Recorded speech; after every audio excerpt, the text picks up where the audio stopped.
Jadi kalau misalnya di kalkulus saya semula hanya punya area ini, yang tadi saya bilang bahwa area asalnya atau domain asalnya itu berupa suatu kurva garis lurus, ya, dari A sampai B,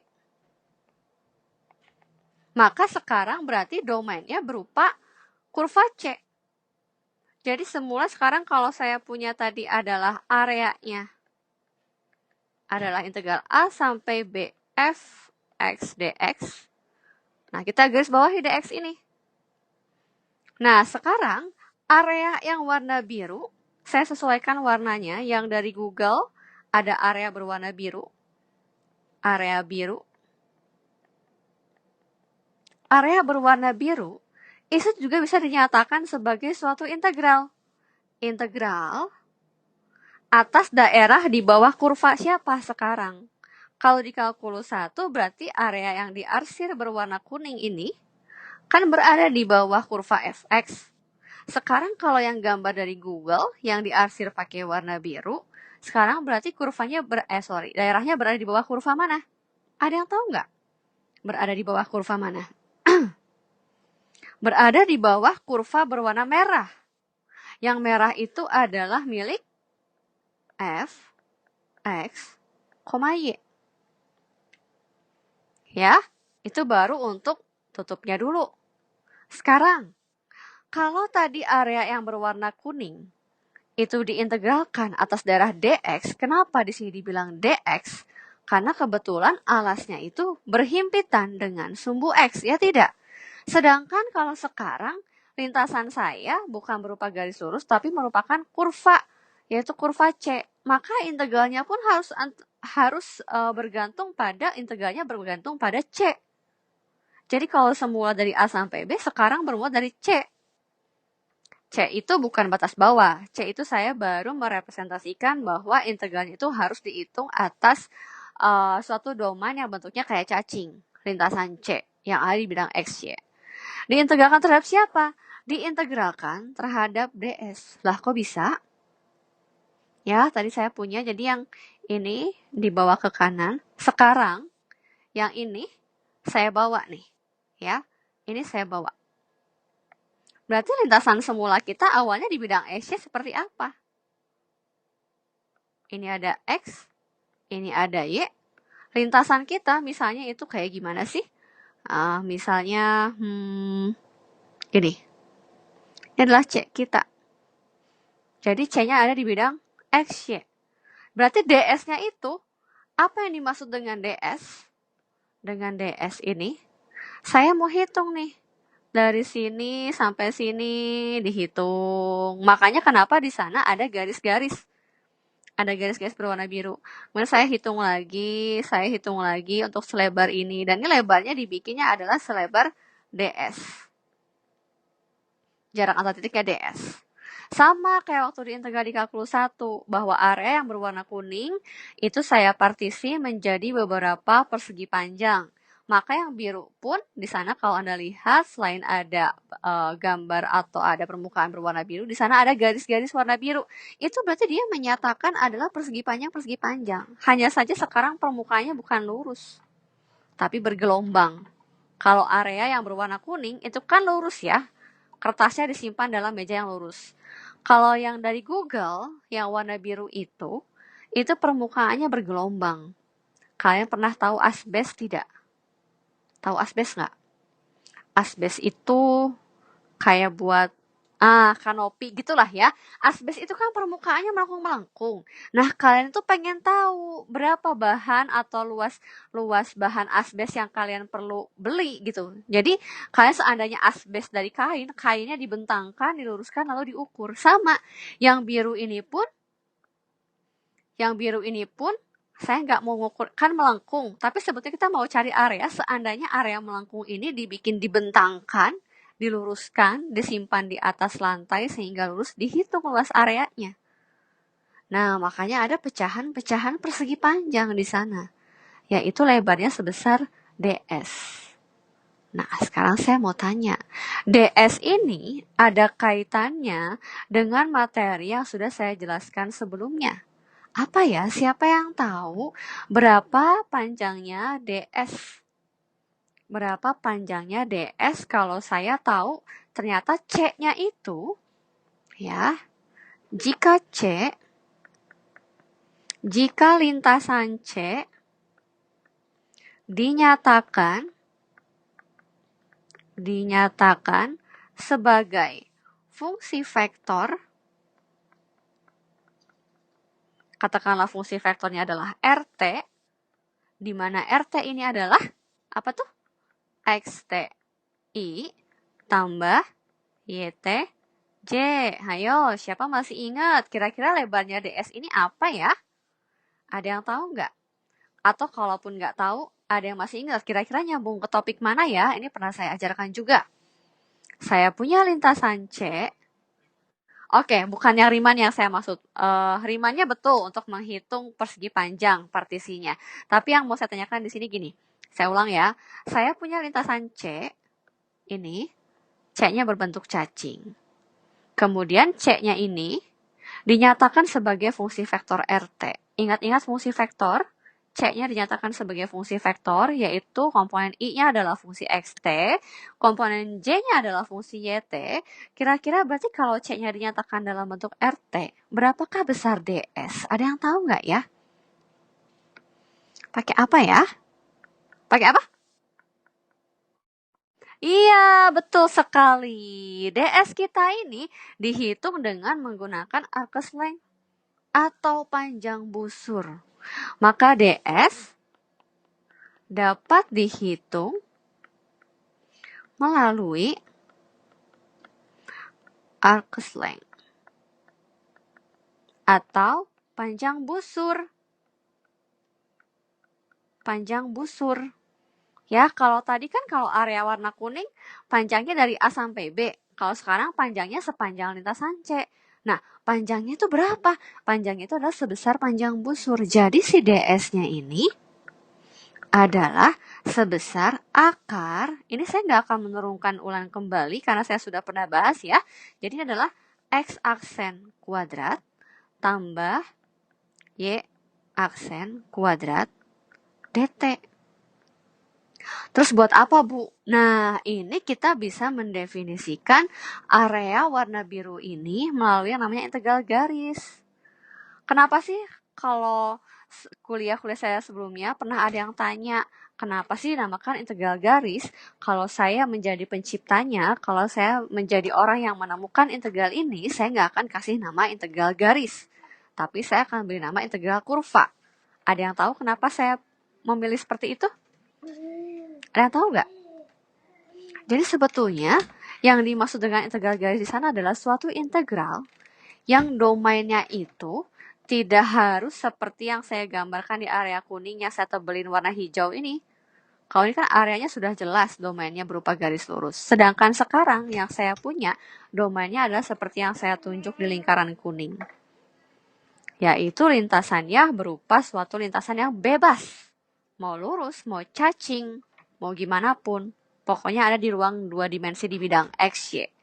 Nah, kenapa itu sebabnya saya kalau mau pilih, saya akan kasih nama bukan integral garis, tapi integral kurva. Yaitu integral yang domain dx-nya itu berupa suatu lintasan kurva. Kalau garis pasti kurva, tapi kurva belum tentu garis. Ya, kira-kira seperti itulah. Jadi line integral sama enggak dengan integral waktu di kalkulus? Sama. Sama-sama apa, Bu? Sama-sama menghitung area.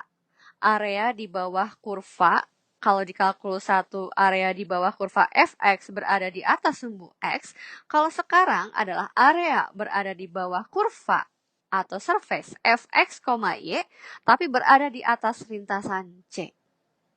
Jadi sama-sama menghitung area. Cuman yang sekarang dalam kenyataannya lebih sulit karena area kita bergelombang. Kayak kalian menghitung asbes, luas asbes yang sebenarnya susah menghitung bahan asbes. Gitu. Sekarang coba ya, kita lanjut. Jadi area yang berwarna biru, jadi line integral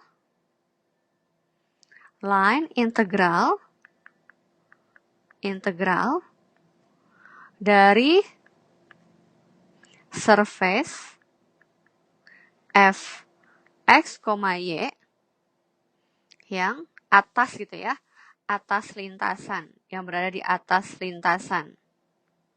Lintasan C, di mana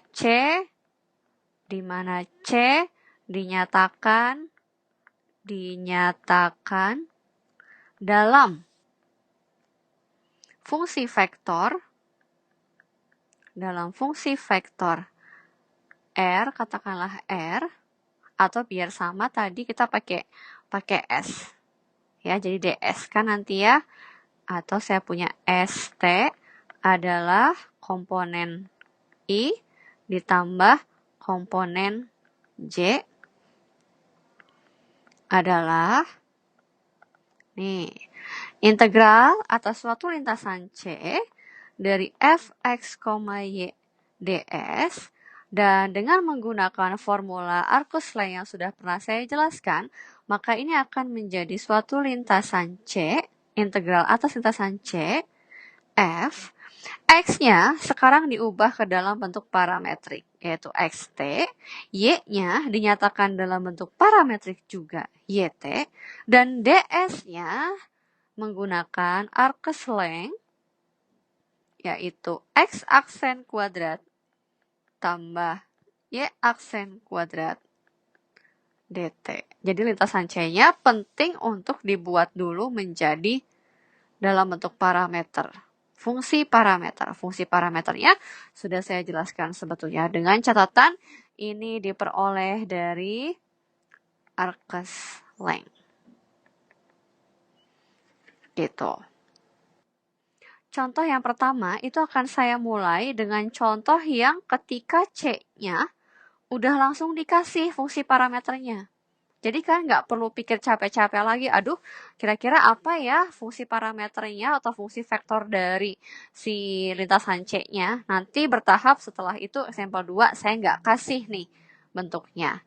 Gitu ya. Misalnya yang pertama, saya mau hitung misalnya integral dari suatu lintasan C,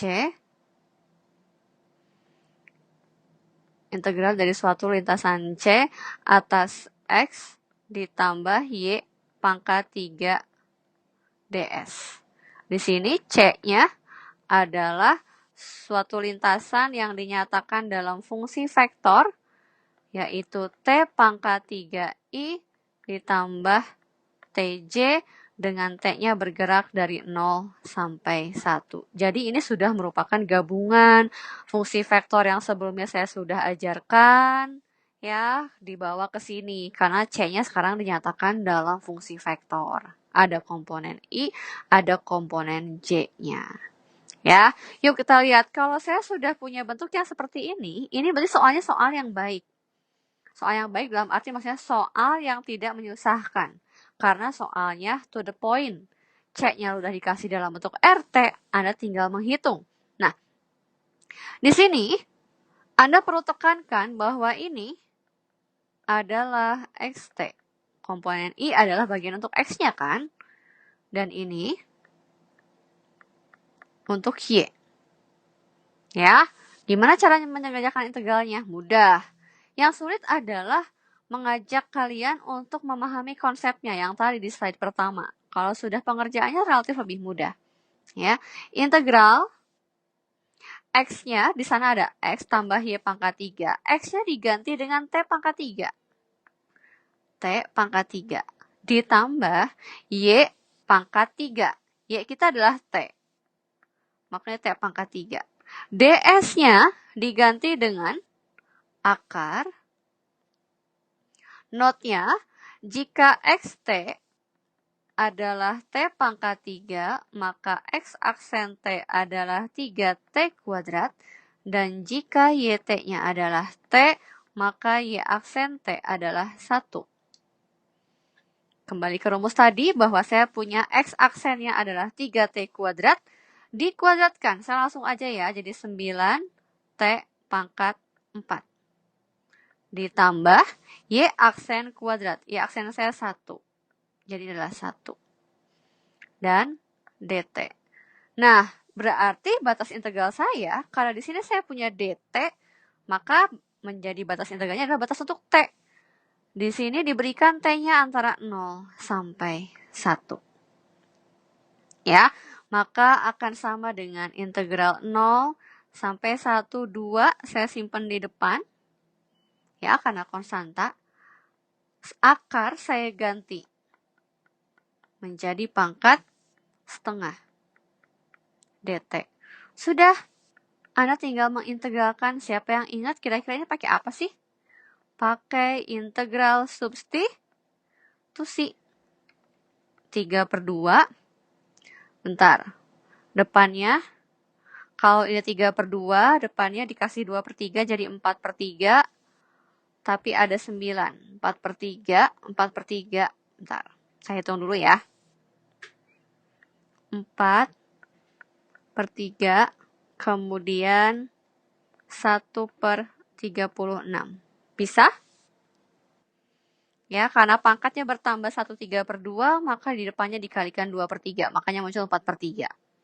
1/36 dari mana? Tadi saya berpikir bahwa 9T pangkat 4 kalau turunkan menjadi 4 kali 9. 36T pangkat 3, tapi di sana nggak ada 36. Makanya 1/36. Gitu. Ya, maka saya punya ini dihitung dari berapa? Dihitung dari 0 sampai 1. Saya sederhanakan 4 dan 36-nya jadi 1/27. 9T pangkat 4 plus 1. Pangkat 3/2, 0 sampai 1. 1/27. Inputkan 1-nya jadi 9 tambah 1. Ya. Jadi kita punya 10 pangkat 3/2. Gitu. Ya, kemudian dikurangi dengan inputkan 0, jadi 1 pangkat 3/2 ya sudah. 1 saja. Silahkan, yang perlu dicamkan baik-baik, cara untuk menyelesaikan. Line integral itu macam-macam ya, ini baru jenis yang pertama. Tapi maksudnya adalah bahwa konsep line integral itu kita mau menghitung luas area juga. Luas area dari suatu benda yang melengkung-melengkung gitu. Ya. Nah, rumusnya itu sendiri adalah yang ini, line integral. Itu jika line integralnya diberikan dalam bentuk fx y ds. Ntar kalau lain lagi, saya kasih lagi ya, ini baru jenis yang pertama. Nah, kebetulan ternyata berdasarkan konsep tadi yang saya jelaskan di slide yang pertama, ternyata untuk menghitung DS ini, itu menyangkut panjang busur. Karena tadi adalah ide kita adalah mau membagi daerah melengkung atas persegi-persegi panjang juga sama kayak kalkulus 1.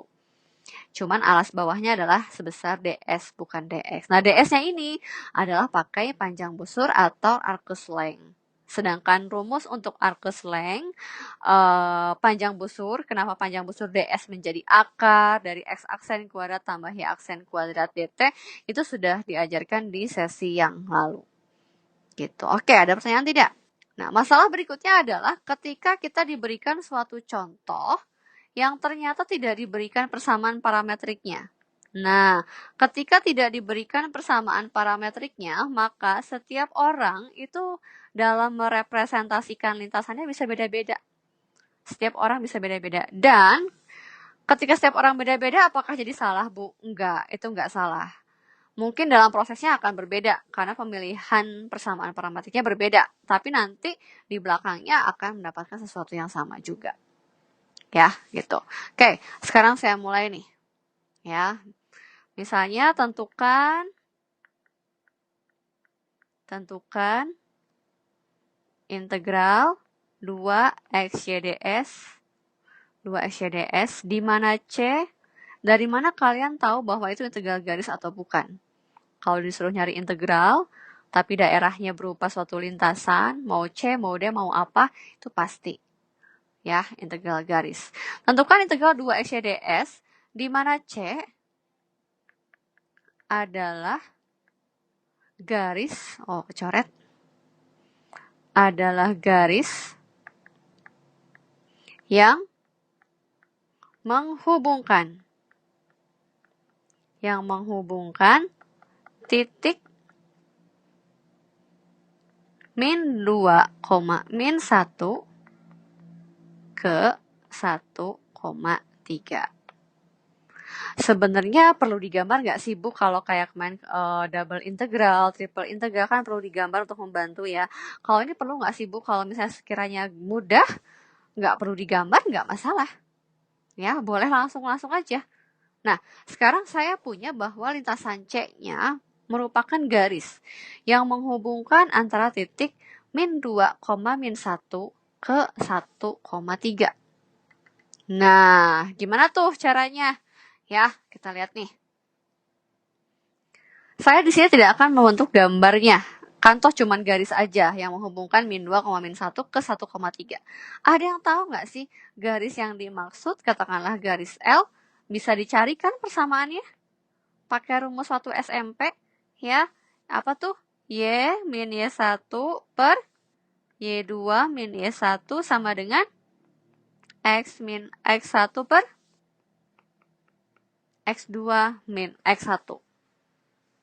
Ya, kita punya itu. Lalu, kita apain? Kita bisa inputkan.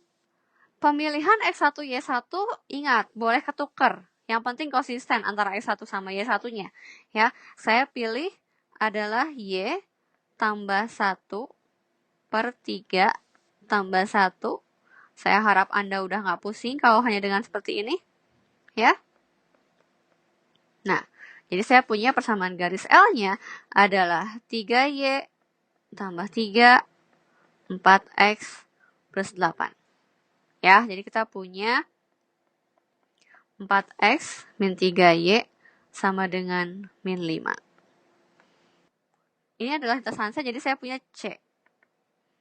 Lintasan C adalah berupa garis L yang dinyatakan oleh 4X min 3Y sama dengan min 5. Masalahnya, C harus diberikan dalam bentuk fungsi vektor, persamaan parametrik. Nah, di sini yang menjadi bikin rame. Kenapa rame? Karena tiap orang bisa beda.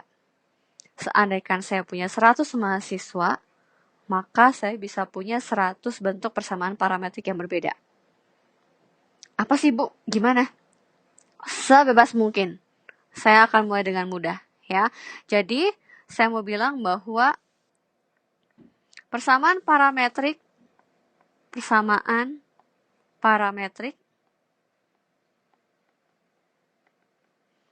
berbeda-beda. Saya akan berikan minimal 2 contoh, tapi saya ngerjain nanti cuma pakai 1 contoh. Ya. Misal, cara pertama. Pilih X sama dengan T. Kalau X-nya sama dengan T, berapakah Y? Jadi yang dipakai adalah ini. Kalau saya memilih X sama dengan T, berapakah Y? Y dengan cara pindah ruas kiri kanan, kita bisa tahu akan menjadi 4T plus 5 per 3. Dari mana Bu? Silahkan diinputkan X-nya sama dengan T ke dalam kotak berwarna merah, maka diperoleh Y sama dengan 4T plus 5. Kalau saya memilih X sama dengan T dan Y sekian, maka saya bisa punya fungsi vektor untuk C. C adalah RT, dengan RT-nya adalah TI ditambah 4T plus 5 per 3 J. Tapi, tadi dimulai dari mana? Anda misalkan X sama dengan T. Sedangkan X-nya bergerak dari min 2 sampai ke 1. Jadi, Anda punya ini T-nya dari min 2 sampai 1. Sampai sini dulu sebelum saya lanjut. Ada yang mau tanyakan atau enggak? Sekarang kalau menghitung integralnya nih. Saya mau menghitung integral 2XY ds. Maka yang kalian lakukan dengan cara pakai warna hijau ini, yang saya kerjakan nanti nggak akan pakai warna hijau. Karena saya suka sesuatu yang bulat. Gitu ya, kalau saya suka sesuatu yang bulat, jadi maksudnya kalau kalian mau kerjaan pakai ini boleh, tapi saya pakai cara lain nanti. Ya, 2xy ds. Kalau kalian punya RT-nya adalah T, I plus 4T plus 5/3J, kalian di sini bisa tahu siapa X aksen? 1. Siapa Y aksen? 4/3. Ada yang tahu dari mana? Nah, jadi kita punya XT-nya adalah T, YT-nya adalah 4T plus 5/3. Tinggal turunkan masing-masing. Sehingga ketika mengerjakan integral, batas T-nya kita punya adalah min 2 sampai 1. Dapat dari mana tadi? Karena kita bergerak dari X-nya titik min 2, min 1 ke titik 1,3. Dan X-nya berarti min 2 sampai ke 1. Ya, 2 X, X-nya adalah T, dikali Y, Y-nya adalah 4T plus 5/3. Tutup kurung. Akar dari 1 kuadrat tambah 16/9 dt. Dapat dari mana? X aksen dikuadratkan, Y aksen dikuadratkan. 16/9 dt. Itu dia. Kalau pakai yang warna hijau. Ya, nggak apa-apa deh, langsung saya kerjain aja biar kita bisa compare nanti kalau caranya beda, jawabannya beneran sama atau enggak ya. Yang akarnya mau saya keluarkan, ya, 1 kuadrat jadi 9 tambah 16, 25/9, diakarin berarti 5/3. Oke, 5/3, 2-nya saya keluarin jadi 10/3, ada per 3 lagi di 10/9. Ngomong-ngomong saya nih ngomongnya cepet, ketangkep nggak? Dapat dari mana? Boleh di perhatikan baik-baik kira-kira dapat 10/9 dari mana ya? Udah kebayang dari mana 10/9? Pertama selesaikan yang dalam akar. 1 kuadrat tambah 16/9 diakarin dapatnya 5/3. Di sana ada 2T, 2-nya ikut keluar. Di sana ada per 3, 3-nya ikut keluar. Jadi 5/3 dikali 2/3, 10/9 ya. Kita kerjakan langsung aja. 10/9, hasil integralnya adalah 4/3, T pangkat 3, 5/2, T kuadrat, 1 dan min 2. Tolong dicek hitungannya, saya suka salah hitung kalau buru-buru begini. Untuk satunya jadi 4/3 plus 5/2, kemudian minus ya. Minus tapi karena min 2 pangkat 3, jadi minus 8, ditambah 32/3. Ini minus juga, minus 2, 4, 10. Minus 2 kuadrat 4, ya 10. Maka ini akan sama dengan 10/9, kemudian ada 36/3 ya. 36/3 dapatnya bagus angkanya 12. Kemudian 5/2. Ini per 2, 20. Min 15/2. Gitu ya, 24 dikurangi 15. Berapa sih? 9/2. Oh, bagus angkanya. Betul nggak 5? Nah, seperti yang saya bilang tadi bahwa persamaan parameter kita bisa beda-beda ya. Kalau di sini ada 1000 mahasiswa, mungkin ada 1000 persamaan. Cara yang berikutnya, ya saya pakai warna merah. Tadi kita punya lintasan C-nya adalah berupa garis yaitu 4X min 3Y sama dengan min 5. Sekarang ceritanya saya mau pakai persamaan parametrik atau fungsi vektor yang berbeda dari cara saya yang pertama tadi. Kalau tadi saya memilih X-nya adalah dari T. Sekarang saya nggak akan pilih X-nya sama dengan T. Oh ya, saya tulis dulu. Ini adalah menghubungkan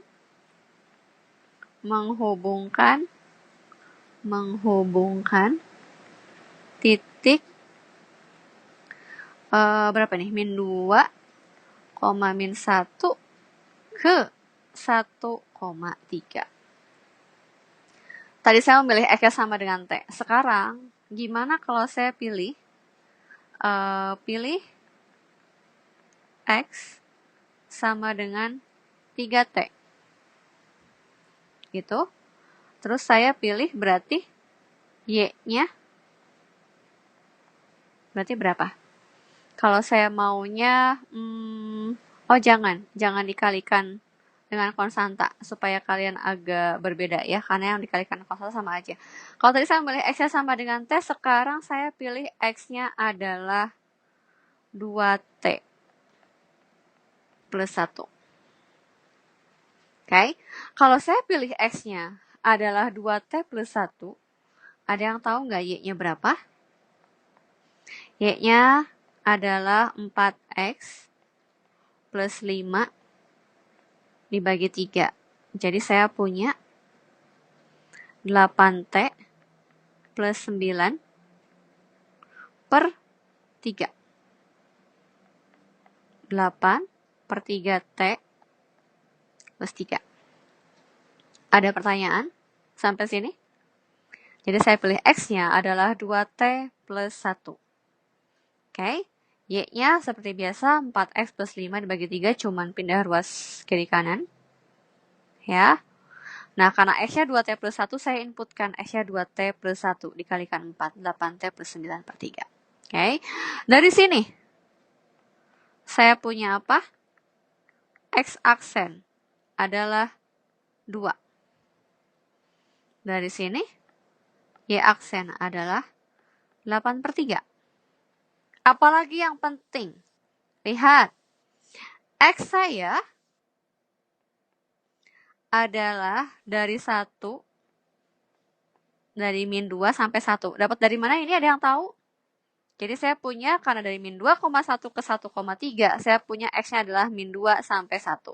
X saya dimisalkan 2T plus 1. Kalau gitu saya punya 2T-nya akan sama dengan kurang dari 0. Gitu. Maka T-nya 0. Sampai sini. Apakah ada pertanyaan? Jadi T-nya antara min 3 per 2 sampai ke 0. Lalu selanjutnya bagaimana? Selanjutnya sama aja. Kita punya integral 2, saya tulis dulu, 2xy ds. Kita siapkan space yang agak besar. Integral 2xy ds sama dengan integral T kita dimulai dari min 3 per 2 sampai 0. Berbeda dengan yang tadi. Pilihan saya tadi dari min 2 sampai 1 T-nya. Sekarang T saya dari min 3 per 2 sampai ke 0. 2. X-nya 2T plus 1. Y-nya, Y saya adalah ini. 8 per 3T plus 3.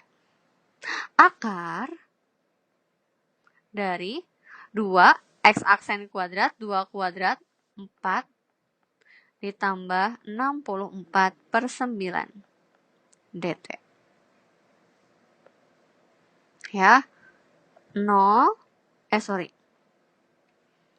min 3 per 2, 0. Saya akan mengeluarkan konstantanya, ini saya kalikan dulu, jadinya 16 per 3 T kuadrat. Kemudian di sana ada 6T ditambah 8 per 3 T.